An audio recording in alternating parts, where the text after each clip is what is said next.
Welcome to my channel. তো মায়ের বার্থডেতে যে দই চিকেনটা বানিয়েছিলাম তার রেসিপিটা তোমার সঙ্গে শেয়ার করছি। তার জন্য দেখো ফার্স্ট আমি নিয়ে নিয়েছি এখানে 500 গ্রাম মতো চিকেন। ওতে আমি ম্যারিনেশন করছি গোলমরিচ গুঁড়ো, একটুখানি নুন, আর আমি এখানে একটা পেস্ট করেছি পেঁয়াজ আদা রসুন দিয়ে, এই পেস্টটা ওর মধ্যে দিয়ে দিচ্ছি।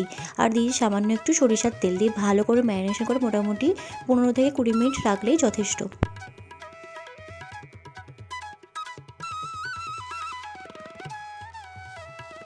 দেখো আমার ম্যারিনেশন এখানে হয়ে গেছে। তারপর আমি এখানে গ্যাস জেলে কড়াটা চাপিয়ে দিয়েছি। তারপর ওতে দিয়েছি সাদা তেল, তোমরা চাইলে সরিষার তেল ইউজ করতে পারো। দিয়েছি 2টো কাঁচা লঙ্কা, তারপর দিয়েছি একটা তেজপাতা, তারপর এখানে সাজিরে দিয়েছি, এমনি নর্মাল জিরেও তোমরা ইউজ করতে পারো। তারপর দিয়েছি জায়ফল, জয়িত্রী, তারপর এলাচ, লবঙ্গ, দারুচিনি আর একটু সামরিচ দিয়েছি। তারপর দিয়ে দিচ্ছি কুচনো পেঁয়াজগুলো, দিয়ে ভালো করে এটা ভাজা ভাজা করে নিতে হবে। শুকনো লঙ্কা আমি একটা অ্যাড করে দিচ্ছি ফ্লেভারের জন্য।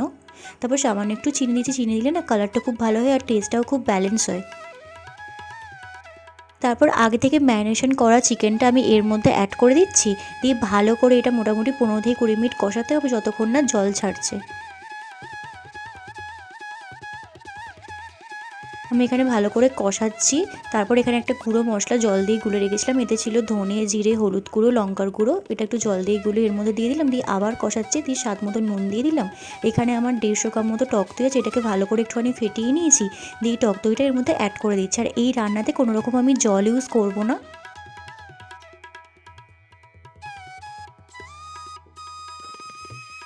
মোটামুটি 5-10 মিনিট ভালো করে কষালেই যখন তেল ছাড়তে শুরু করবে তখন দেখবে অলরেডি হয়ে গেছে। আমার দেখো এখানে হয়েও এসছে।